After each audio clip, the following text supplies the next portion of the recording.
Hello and welcome back to the Outdoor Minimalist Podcast. I'm your host, Meg Carney, and I'm an outdoor and environmental writer and author of the book, Outdoor Minimalist, Waste Less Hiking, Camping, and Backpacking. Follow the link in the description to pre-order a copy of the book so you'll be the first to receive it on the release date of September 1st, 2022. The Outdoor Minimalist Podcast has a goal to give listeners actionable ways to waste less hiking, camping, backpacking, and more during every step of the process. Your impact outdoors starts long before you hit the trail and goes beyond leave no trace ethics. You'll learn how to identify sustainable outdoor brands, how to ask hard questions regarding sustainability, and begin to shift and evolve your mindset to integrate minimalism into all of your outdoor pursuits. In episode 33 of the Outdoor Minimalist Podcast, we are talking about shoes. Now, this episode was actually born from a listener question. I had someone message me and ask, can you do a post or an episode about shoes, specifically tennis shoes for people who are on their feet a lot, like runners or nurses? I find that I want new shoes every 3 to 6 months as a nurse. Is that a normal lifetime for shoes? And can you tell me which materials are best or what might last longer and be better for the earth? First of all, thank you so much for submitting that question. I always love to get listener questions and episode requests. So if you ever have a burning question or you feel like I haven't gone deep enough into any of the topics I've already covered, maybe there's a topic I haven't covered yet that you think would be really fitting, let me know. You can send me a DM on Instagram at outdoor.minimalist.book or fill out a form on our website, theoutdoorminimalist.com. Back to the topic at hand, shoes. This is a really hard topic, honestly. There isn't necessarily a cut and dry answer, but luckily I did not have to try to dive into this topic alone, and I had a chance to talk with Sashen of Xero Shoes about his journey in the shoe industry and what he recommends we look for. And if you remember, Steven joined me in one of my most popular episodes, Greenwashing in the Outdoor Industry. He had so many great insights and the listener response was amazing with that episode, so I was really happy to welcome him back to the show. For those of you that haven't listened to that episode and aren't exactly sure who Steven is, Sashen is a serial entrepreneur who has never had a job. He's a former professional stand-up comic and an award-winning screenwriter, and a competitive sprinter, one of the fastest men over 55 in the country, and maybe the fastest 55-plus Jew in the world. He and his wife, Lena Phoenix, co-founded the footwear company Xero Shoes, creating a movement, which has helped hundreds and thousands of people live life feet first with happy, healthy, strong feet in addictively comfortable footwear. Welcome back to the Outdoor Minimalist Podcast, Steven. Thank you. For listeners that have been around for a little while, you'll remember Steven from one of the most popular podcast episodes, episode 11, Greenwashing in the Outdoor Industry. And even though you've been here before, some folks, this might be the first episode they're tuning into. So can you give a brief introduction to your role and integration into the outdoor industry? Yeah, well, I lived for 21 years in Boulder, Colorado. Now I live right outside of it, which means I am by default in the outdoor industry. And I think legally I'm required to, and I do own a Subaru, and I think I got a ticket for not having a golden retriever. So that's my history in the outdoor industry. But more relevantly, I'm the co-founder and CEO of Xero Shoes. We make super comfortable, lightweight boot shoes and sandals based on this simple idea called your body does a great job working on its own if you just get out of the way and let it do what's natural. And I want to emphasize, just FYI, some people think that some of the things that I say are just because I am the co-owner and CEO, et cetera, of a shoe company, but it's really the other way around. It's that the things that we talk about that I learned are what made me think I have got to start a business to counteract what people are saying that isn't factually accurate and is potentially harmful. Thank you. So since we're specifically talking about shoes and shoe design in this episode, can you give kind of a brief version of the Xero Shoe genesis? Yes, and that is a perfect word because we have a product called the Genesis, Oh, perfect. which is inspired by the first product that we had before that. So we started out, this was a hobby of mine. I got back into sprinting when I was 45 and was getting injured all the time. And getting out of my padded shoes, my motion controlled, arch supporting normal shoes, is what allowed me to discover why I was getting injured and stop getting injured. And I wanted that natural movement, that barefoot like experience as much as I could have it. So I found some rubber from a shoe repair place. I got some cord from Home Depot, and I made a sandal based on the way humans have been making sandals for at least 10,000 years. And then people kept asking me to make sandals for them. And it was a goofy little hobby. And then one day someone said, if you had a website for this sandal making hobby, I could put you in a book that I'm writing. So I rush home. I pitch this incredible opportunity to my wife, who tells me I'm a complete idiot and it's not a good idea. It won't make any money, waste of time. And I assured her that I wouldn't build a website. And then after she went to bed, I built a website. So our first product was that do-it-yourself sandal making kit. And the evolution of Xero shoes since then has been predominantly from customers telling us what they wanted next. I love this idea of this minimalist sandal, but I'm not going to make my own. So we came up with a ready-to-wear version for which I have a patent, which right now is the closest thing to that is the Genesis. And then they'd say, that's cool, but I don't want a thong style sandal, even though our thong style sandals are not like flip-flops where you get a thing jammed between your toes because the lacing goes all around your heel. So that led to a sports sandal. Think Chaco Teva Keen, but weighs 75% less, our Z Trail sandal. And then they'd say, that's great, but what about winter or when I have to go to the office? And then in late 2016, we launched our first closed-toed shoe and 27 other styles since then. So now we have a complete line of boots, shoes, and sandals for both casual and performance wear. Awesome. Yeah, I love that development and really working with what people want because you're selling to them. So it makes sense. Yeah, and we've done some where we just had a hunch or something we wanted to do, and it's interesting. We've been successful with those products in that people wear them and go, "Oh my God, I love these," but sometimes not as successful in the market as, if you will, because for certain kinds of footwear, people really want to try it on and see what it's like first. For other kinds, they're more willing to take a little risk and get them based on a use case that they know they need something for. Oh, okay. So I understand that you're a minimalist shoe design, but would you classify yourself as a sustainable shoe design? So sustainable is a really, really loaded word in today's era. In fact, since our first podcast, there was a Harvard Business Review article that came out called The Myth of Sustainability. And it's talking about footwear and apparel. And I'll send you a link so you can post that link. And the gist of it is there's one line they have, which is less unsustainable is not sustainable.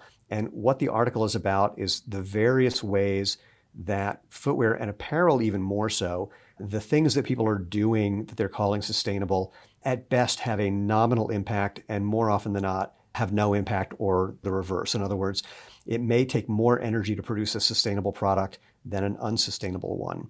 Or it may be that even if you can recycle something, so little of that product is actually being recycled that the fact that people are consuming more because they think it's being recycled ends up with more stuff in the landfill or in the ocean.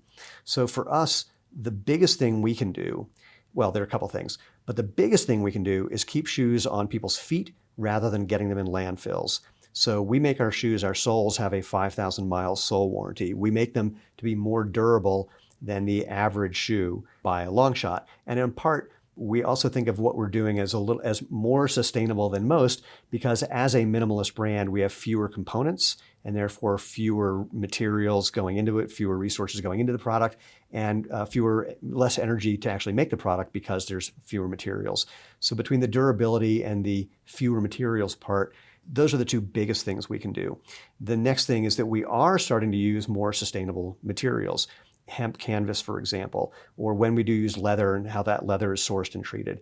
Or we have a shoe coming out March 1st that has, I think, like 99% recycled or biodegradable materials. And biodegradable is frankly more interesting to me than recycled because, again, we just don't know. There's not a lot of transparency what the impact of the recycled products are. The biodegradable, that's a real thing. If you're making something that does break down faster when it does eventually end up in a landfill, because let's be realistic, eventually everything does, then we think that's a help as well. So those are the big things that we're doing. And of course, We are continually researching and looking for other alternatives. And if someone finds out that something that we thought was beneficial is not, because of, again, the typical lack of transparency, we're not going to mislead people. We're not going to call something, a green product if 10% of the material is some recycled something or other.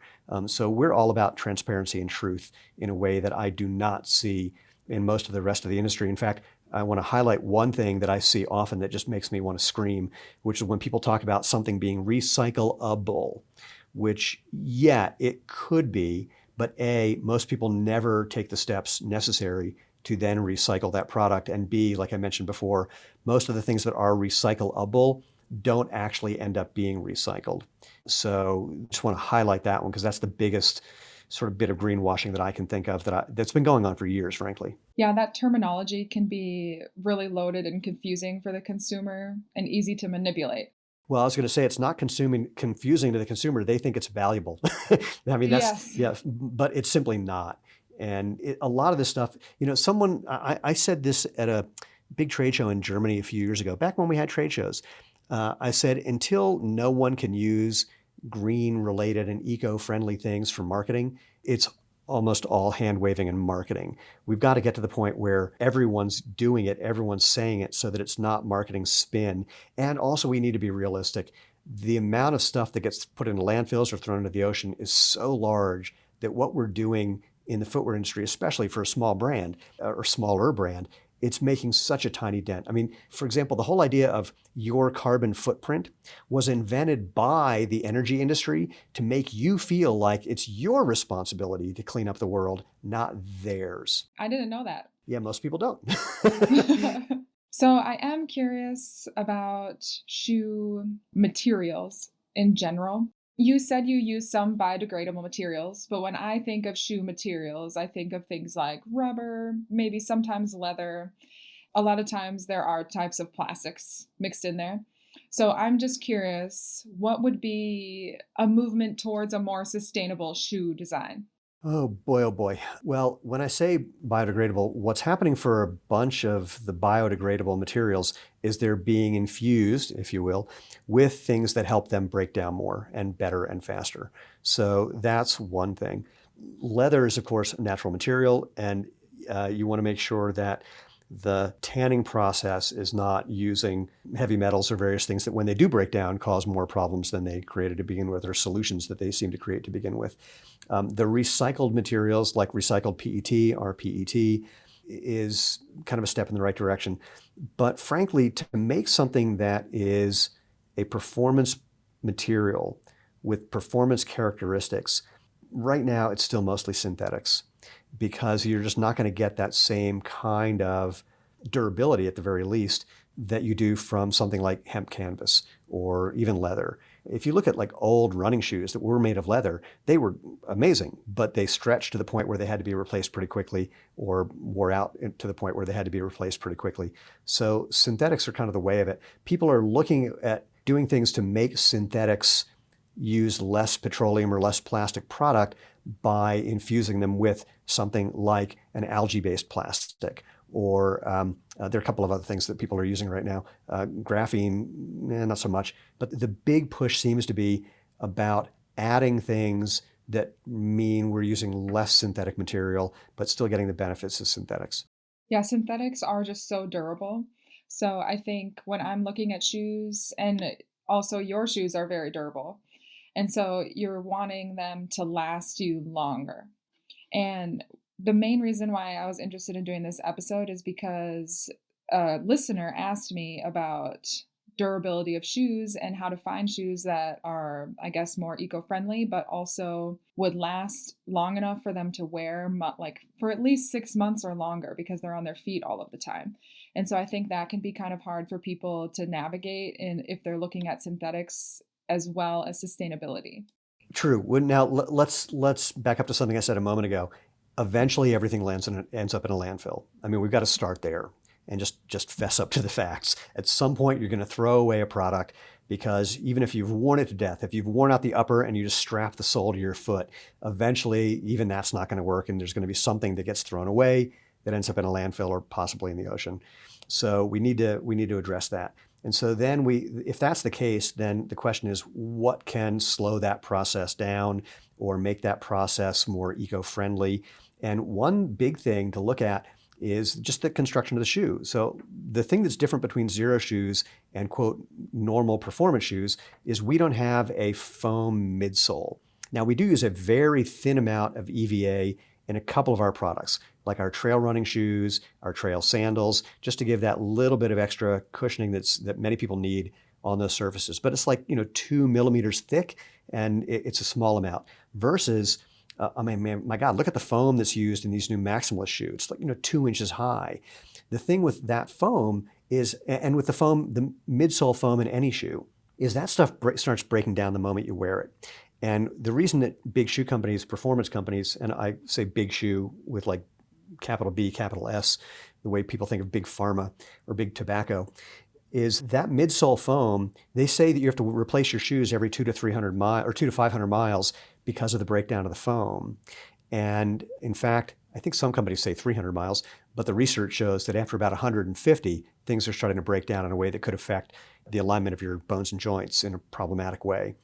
And so then they started making the outsoles designed to, the rubber part at the bottom, designed to wear out at around the time the midsole foam is getting so compromised that you shouldn't be wearing it.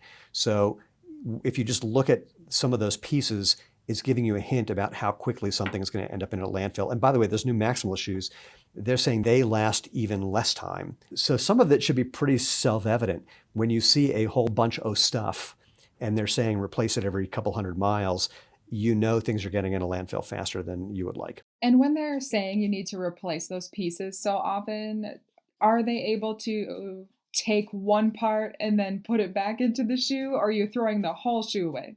Well, yeah, that is the thing. So I think it was Chaco who famously said, if you wear out just like the bottom layer of our sandal, then we can stick a new one on, send it back, we'll replace it. I don't remember if there was a charge or not for doing that.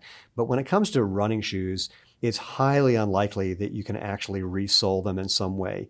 You could, but to find someone to do that would be ridiculously expensive more often than not. I literally can't think of a time where if you started to wear out the EVA and the outsole, the EVA midsole and the outsole, where finding someone who could remove those and put something new on would be something that anybody would even bother doing, let alone whether you could find someone who could do it in a reliable way.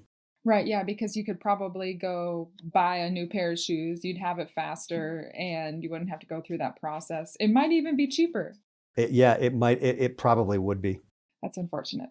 A lot of larger companies, a lot of shoe companies in general, have reasonable prices for consumers. How are you defining reasonable? I guess what most people look at is the price first. They don't necessarily gravitate towards the durability right away. It's kind of a price point. Yeah, I like to say that Xero shoes are maybe more expensive than you want, but they cost less. So I'm factoring in the durability. And of course, our shoes are actually much less expensive than most of our competitors. Our running shoes range between $90 and about $120, where I think it was Newton, a local company here in Colorado, who they were the first ones to make something like a $175 running shoe. And they sold a ton of them at first. And it basically said to the industry, oh, we can raise our prices by 50% and people will pay it. And now people are used to these much higher prices, which is somewhat shocking to me. Yeah, and a lot of times you are paying for quality and durability if you're paying. No, oh, really? Hold that thought. Okay. There's actually research on that. A more expensive shoe is not higher quality, higher durability, or higher performance. Oh, okay. I love that. Yeah, total fake out. That's so interesting because that is often when we're talking about outdoor gear specifically, we often think the price is correlated to the quality. Yeah, this is not just limited to outdoor gear. It's something that people think in general. And there are many marketers who use this to their advantage, where they raise the price because people will think that it's somehow a better product at a higher price. But I wish I had the research at my fingertips, but that's been looked into, and a more expensive shoe is not a better shoe. So really, we should be looking at shoe design, the materials, overall durability, and just construction. Yeah, you're asking a lot of a human being. I know. But I kind of want to go back a second to what you were talking about, a little bit about the planned obsolescence of some of the shoes because this is intentional in a lot of industries. I don't want to ask too much of consumers because I feel like we already are. So, what shoe companies, other than yourself, would not necessarily be planning that obsolescence? I don't know simply because I don't pay a lot of attention to other companies because for a lot of reasons. A, we're really busy doing what we're doing. And also, the major shoe companies, they're all doing basically the same thing. And so it's frankly just not worth my time to look. But I'll give you a funny story related to this and back to the maximalist shoes. Is that many of them, and certainly the first ones that came out, have a layer of carbon fiber in the middle of this big thick foam. And there's been a lot of speculation about why, and the shoe companies have never come out and said why, which allows for more speculation. So one quote shoe expert said, it's because they act like a spring. It's like, no, that's not how springs work. And another one said, oh, it acts like a lever. No, that's not how levers work either. The reason that carbon fiber is in there is if you just had that massive amount of foam without anything in the middle to support it, the foam would just shear and fall apart almost instantly. So it was totally structural as far as I've been able to see. And it's being played as some high performant component. Yeah, I think a lot of times the companies can manipulate that type of explanation of materials and things. And one thing that I noticed recently from Nike is they put out some type of hemp shoe. But my question when companies do that type of thing, since you're kind of the master of greenwashing, why don't they just make all of their shoes more sustainable? You want to hear a funnier version of that same kind of idea? Yes. So that same company did what they called, reported on what they called an independent study. They paid for it, they designed, an independent organization actually conducted the study. This is about a little over 2 years ago. And it was looking at their best-selling shoe, the Zoom Structure 22 at that time, and a new shoe that they said was, quote, designed to reduce injury, as if any shoe was ever designed to increase injury, so it's kind of a funny thing. And they defined an injury, I think appropriately, as anything that kept you out of at least 3 running sessions in a row during a 12-week program. In the Zoom Structure 22, over 30% of the people wearing that shoe got injured in that 12-week period. In the new shoe, the React Infinity, only 15% did, quote, only 15%. The way Nike published this was new shoe reduces injury by 52%. If you look at the math though, if you think about 15% being roughly 1 out of 7 and 30%, let's call it 2 out of 7. So 7 days in a week, I want to buy you dinner every night this week at a restaurant. Which one do you want to go to? The one where you get food poisoning twice or the one where you only get it once? So the spin is sort of incredible. And more, the same question, my response is, if this shoe is so much better, why aren't you taking the principles that made it better, which by the way, we're making it more minimalist, and use that for all your shoes? And they can't, of course, because that would be changing their story completely, and they just can't do that. So this is a common thing. Or another example, actually, my favorite one on the material side, Adidas, and sorry, I'm being pretentious when I say Adidas or European, because it's Adidasler, but Americans, we call it Adidas. So, Adidas, Adidas, whichever one you like. When they announced their Boost foam, their incredible magic new foam, they showed how if you bounce a 2-pound steel ball off of concrete, it barely bounces. Off of, quote, the other company's foam, it bounces a little. And off of the Boost foam, the first bounce is like 30% of the height from which you dropped it. Bounced back 1/3 of the way from where you dropped it. Well, that's an amazing misuse of physics. And I immediately knew of an exhibit at the Exploratorium Museum in San Francisco. It's a hands-on museum where they do something similar. They drop a steel ball through a plexiglass plate with a hole in it, and what it bounces on is a piece of steel on top of concrete. The first bounce hits the plexiglass that you dropped it through. So if you really want, quote, energy return, you need a steel shoe running on a steel surface. And there's a guy from Adi in a video that I have, it's on YouTube, where he acknowledged that the concept energy return is complete hand waving. It's completely fake. There's no such thing as energy return. You don't get more energy back. Everything sucks energy, and how much it sucks is a combination of the material itself and the design of that material, how much you weigh, how fast you run, for example. So if a material can be really bouncy if you're a 2-pound steel ball, but complete crap if you're a 200-pound jogger. Interesting. So much shoe knowledge. Oh my gosh, I've been doing this for over 12 years, and it's amazing the stuff that is in my brain that did not exist here a dozen years ago. Right. I feel like that happens. I mean, you're really integrated. I'm trying to think, when it comes to shoes, what in the industry do you want to change as an industry as a whole?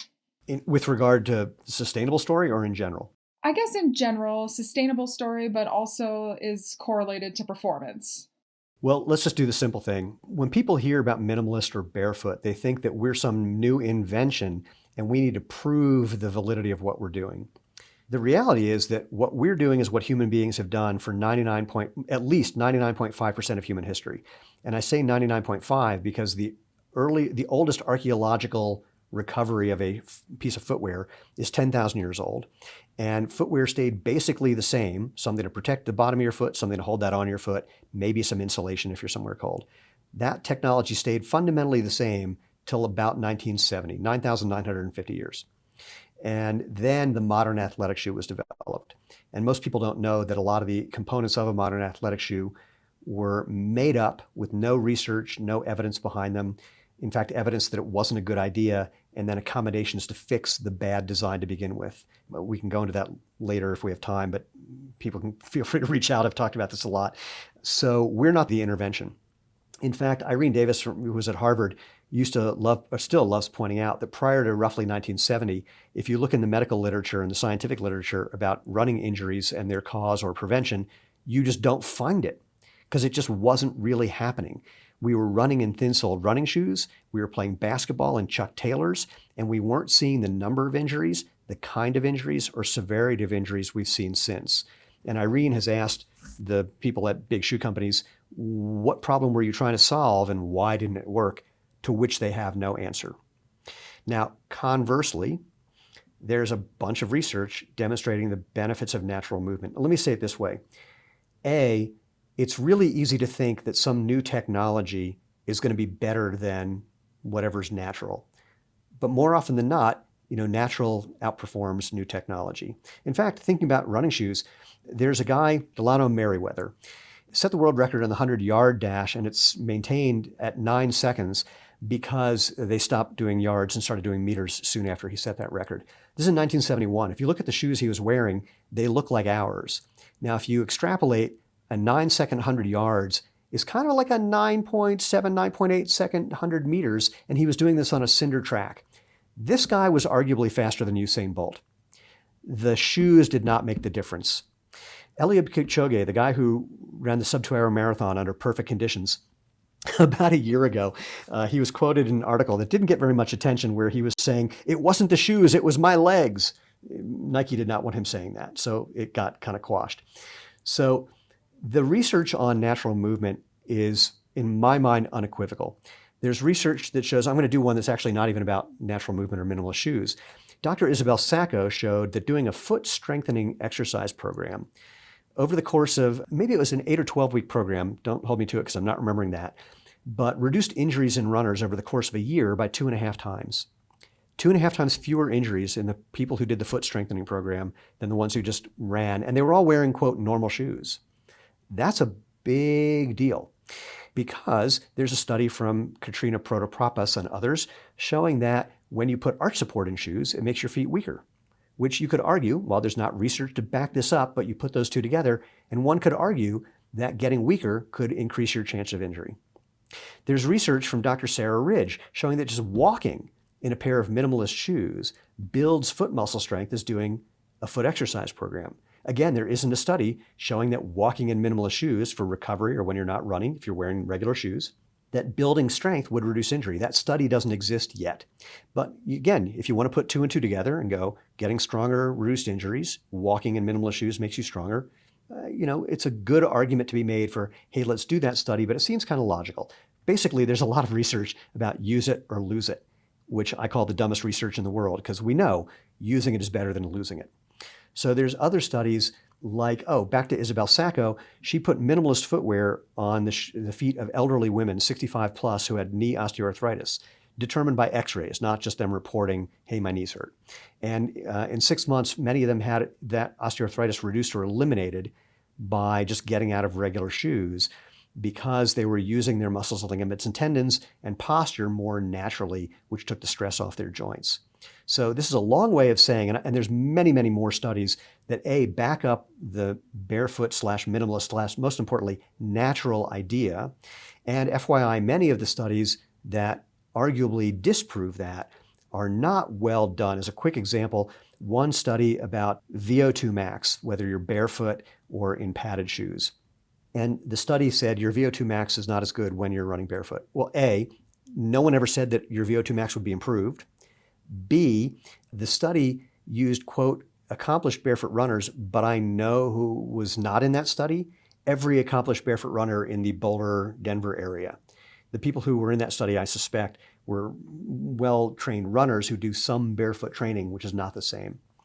And by the way, the study was in a lab that was sponsored by Nike. I'm not suggesting that means it was tainted just for that reason, but we know it's not uncommon for studies to be swayed by who's paying for them.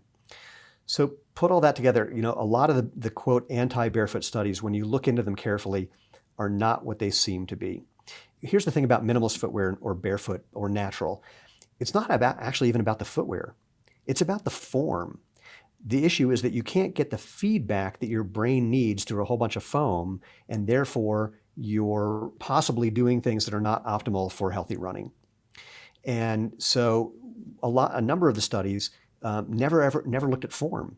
They just had people switch to something like Vibram Five Fingers and looked at what happened. They called an injury the kind of thing that actually could be a beneficial response to stress or temporary calf pain, but they never looked at the important thing, which was form. And what I can tell you is many people have mistaken ideas about what natural form is. And more importantly, the last thing you want to do is just switch cold turkey.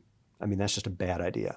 So badly designed studies came out to demonstrate problems with natural movement, which, not surprisingly, many of them, again, were sponsored by big shoe companies who, from the end of 2009 through the beginning of 2011, were terrified that people will never buy another running shoe and would just take them off and run barefoot. So anyway, that's a very long setup for the simple answer to your question, which is natural movement, I think, is the most important thing in the world when it comes to foot and body health. I want companies to be making natural movement footwear. I want people, look, let's start with a simple thing. Take a look at your running shoe and ask yourself, why does it have a pointy toe box when that's not the shape of my foot? Jesus, just start with that, with making things that actually fit human feet instead of constrain them and cause deformities. That's a no-brainer. When Nike says their React Infinity created fewer injuries because it removed many of the protective features, get the hint. And so when people say to me, how would you feel if one of the big companies stole your idea? And I said, then we won, because the most important thing for us is the benefits of what natural movement can provide. And we see these in many, many, many groups of our customers, many cohorts. We have parents who say their kids, and I'm not making medical claims or promises, in fact, I shouldn't say this, but I will. We have parents of kids with ADD and autism who say they only want to wear Xero shoes. And there are neurological reasons that I could give that it's a good explanation for why that may be the case. Again, we don't have a study on that yet. There are blind people who say it's like having a whole new sense. There are people who, like Isabel Sacco's study, say they have their feet, their knees, their hips, their back, their ankles are doing better from doing things more naturally and using their body instead of constraining their body in a way that we know creates weakness over time. So my wife says it best, actually. There's enough shoe companies in the world that you don't need any more, unless your shoes are changing people's lives. And if you read the 50,000 plus reviews that we have, and the many tens of thousands of reviews from the handful of other truly minimalist companies, you'll hear life-changing stories over and over and over that you just don't hear when someone puts on, the latest giant padded motion-controlled thing.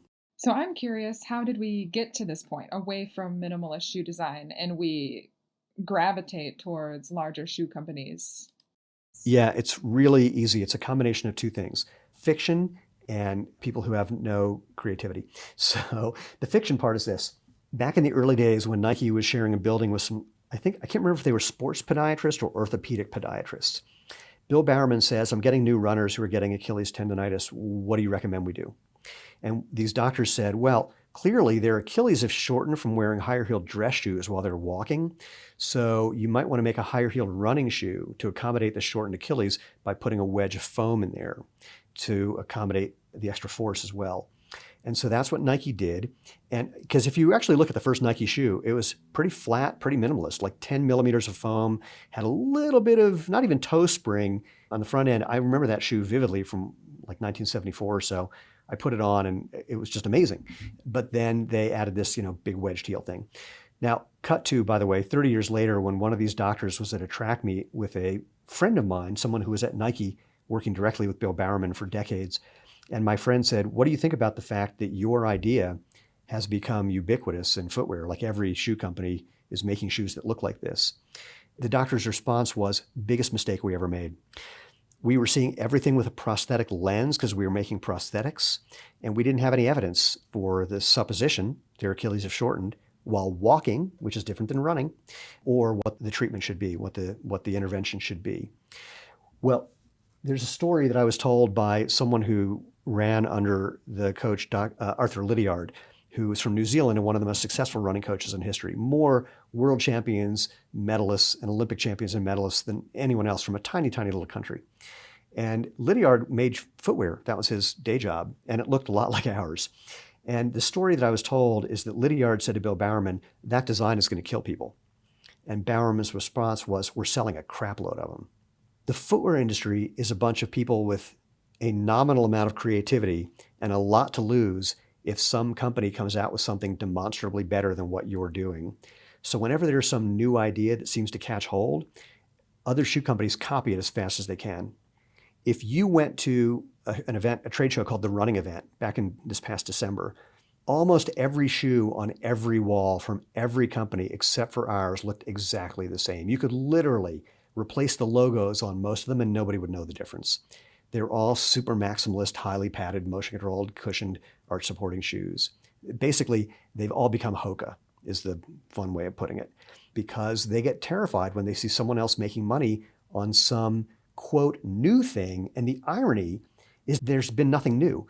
Everything that's happened since roughly 1972 is some new form of cushioning, some new form of padding, some new way to arguably, well, let me say it differently, some new way where they claim they're reducing the impact forces of running, because running is hard, which is not the case.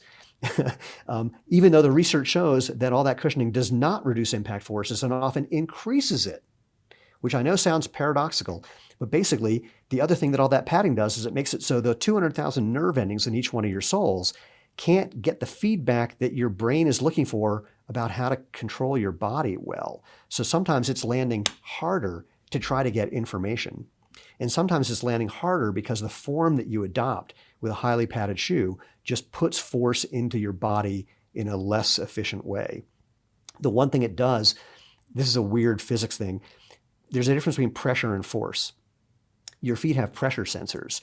And so the foam does reduce the pressure that you feel, so your feet feel like it's better, but it doesn't reduce the force going into your body, which often goes through your joints instead of using your muscles, ligaments, and tendons as sort of the natural shock absorbers and springs that they are.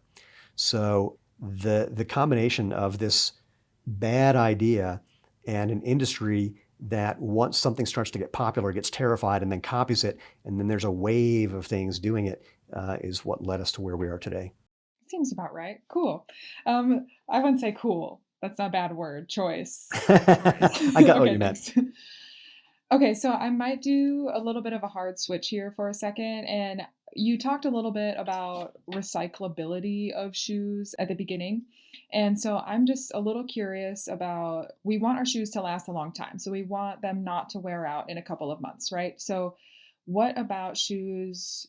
How do I phrase this? What makes them wear out or not wear out? Yes. It's a combination of a number of factors that are often confused, which is basically all about the construction, the formula within that's used for the parts that could wear out and how much of that stuff there is. In other words, you can make products that are more durable, but how do I want to say this? This is a weird one.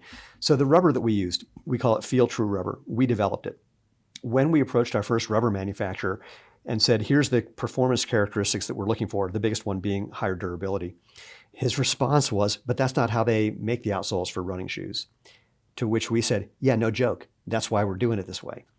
So it's I'll be technical, it's a slightly higher durometer, slightly harder rubber that allows it to be more durable. The second thing about it that factors in is thickness. And like I mentioned before, for shoes that have big, thick foam midsoles that wear out, they often use a thinner rubber layer that wears out around the same time as the midsole does. So the thickness makes a difference as well. More stuff, more time it takes to work through it. One of our shoes, it's a new shoe we have called the 360, which we designed for like CrossFit and parkour and lateral motion sports like tennis or pickleball or basketball.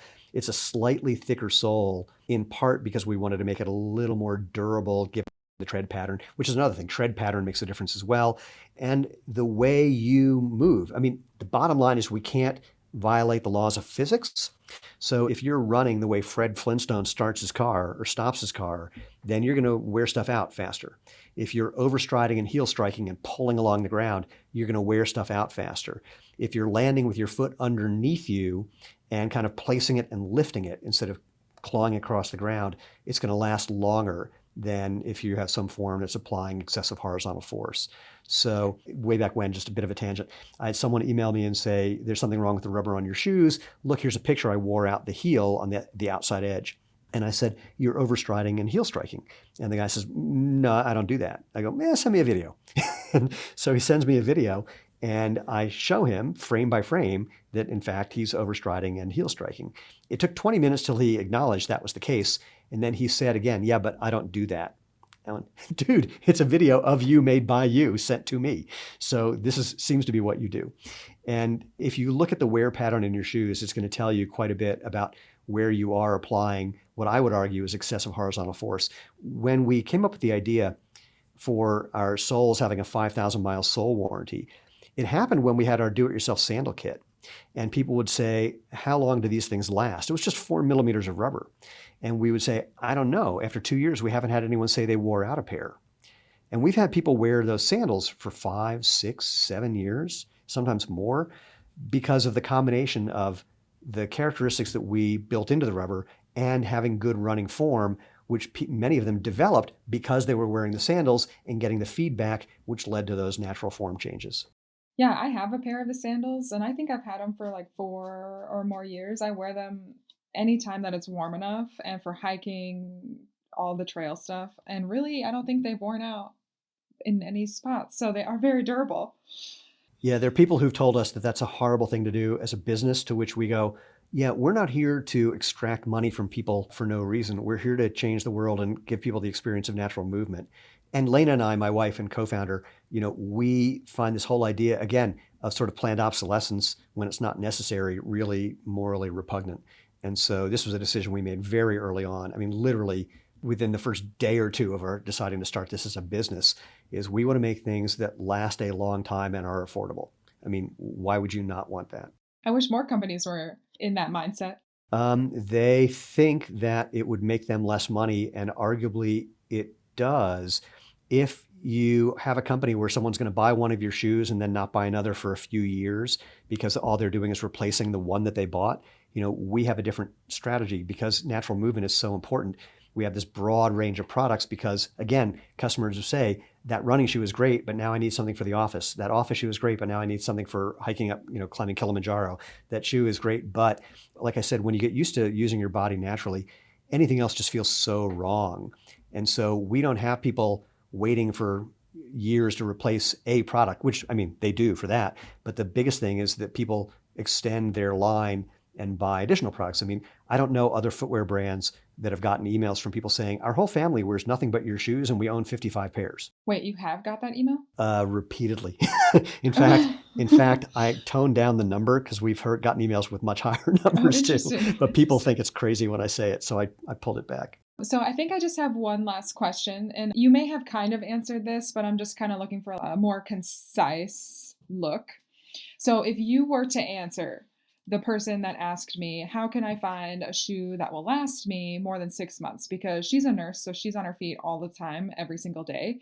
And she wants one that's also sustainable. So how would you have answered that question? Other than buy Xero shoes? I I mean, mean, really, that can be your answer, but like, it really is my answer. And FYI, we have nurses, doctors, warehouse workers, restaurant workers who are on their feet all day, every day in our shoes and reporting, oh my God, it's the first time I feel fine at the end of the day. We do have a new shoe coming out March 1st, 2022. That is a leather version of our Prio running fitness everything shoe with a slip resistant sole. And we're expecting and hoping that that shoe is going to just really take off, especially for people who are on their feet all day and in situations where having a slip-resistant sole is good. And leather, of course, is a biodegradable product that also lasts pretty long. So put it all together. And again, since I don't really pay exquisite attention to every other company's products, because I don't know if you know, there's a lot of shoe companies and shoes out there. All I know is what we're doing, and that's what we're doing to try to help. awesome. Well, I'm excited to see those. Oh, they're awesome. Well, I know I said that was my last question, but now I'm wondering if someone has been wearing just standard shoes for a long time, and you said maybe not a great idea to go like a hard switch over to Xero shoes or a minimalist shoe design. So how do you recommend people integrate that? So the first part is there's not like a transition shoe. You don't, if you've been wearing something with a big thick heel, you don't need to go down slightly less, slightly less, slightly less. That just doesn't work. You want to switch in a way called turkey, but then you want to take your time and build it up slowly. So for example, if you haven't been to the gym for a while, you're not going to go to the gym and do 8 hours of bicep curls. You're going to go, you'll do one set. You'll see how you feel the next day. You'll probably be surprisingly sore. You wait till you're not sore, then you go back and you do that same set again. And when you can do that one set without being sore, then the next time you add a rep or you add a set or you add a little weight based on the feedback that you're getting from your body. You want to do the same thing here. You want to switch, and you can do the simplest thing first, which is just walk around. That's a good way to start, and just do as little as you can get away with, and then see how you feel the next day, and just use that feedback as your guide for increasing the amount of time that you're spending doing what's natural. The other thing you can do, frankly, is just start kicking off your shoes when you're inside. Just start spending more time barefoot. And you can even do that for little jaunts outside. Just walk to the mailbox and back, assuming you have a mailbox. Walk to the mailbox and back. Find a nice, not uncomfortable surface, but something that where you have to pay attention to how you're putting your feet down on the ground instead of just slamming your feet down without thinking about it. Don't think you need to be on just soft surfaces. You want to wake up that nervous connection between the soles of your feet and your brain. There's a reason you have more nerve endings in the sole of your feet than anywhere but your fingertips and your lips. Clearly, we're designed to get that feedback and use that feedback. So do that too. And that'll help with the process. If you're running, start with like a 20-second run. I mean, really 20 seconds. See how you feel the next day. If it's just a little muscular soreness, like doing that first set at the gym, again, wait till you feel better. Do it again until you feel good, then add 10 seconds each time. And then factor that into if you have a daily running routine, just, work on 1 day a week and then 2 days a week, and then you'll build it up, etc. One challenge, of course, the idea is you don't want to do too much too soon, but of course the problem is you don't know you did too much until you do too much. So that's just, it's mistakes we all make. We can't help ourselves. There's other feedback on our website too that you can use to help with this. But the gist of it is there's no one way to do it because we're all neurologically different. Some people are better at picking up new movement patterns. Some people are better at feeling that feedback. Some people are better at using that feedback. So I know humans love a simple step-by-step, paint-by-numbers thing, but it's even better. This is the thing that's better for you. And what the ultimate end result is, you learn to become your own best coach, which will always be better than anybody external telling you what to do if they don't know you as well as you, and they never will. Awesome. Well, I always learn a lot from talking with you, so thank you for joining me again. And I'll put a link to your website, so if people want to check out more information or the shoes that you have, they can go there. But what are other ways they can contact Xero Shoes or learn more about you? That's kind of the gist of it. I mean, we're xeroshoes.com, or in the EU, xeroshoes.eu. And we have retailers all around the world. So if you go to either one of those sites and look at the store locator link on the upper right, you'll find those. And of course, you can find us on social media, pretty much @/Xero Shoes, wherever you @/. Awesome. Thanks. Well, my pleasure. Thanks for listening. And if you like what you hear, let me know. Leave a review and be sure to subscribe so you never miss an episode. New content has begun to appear on the Outdoor Minimalist Patreon. Head over to theoutdoorminimalist.com for more information about our listener support and patron exclusives. You can still find me on Instagram at outdoor.minimalist.book. Follow there for daily updates, other educational resources, and to help build an outdoor community with a shared goal to create a better outdoor space as we recreate.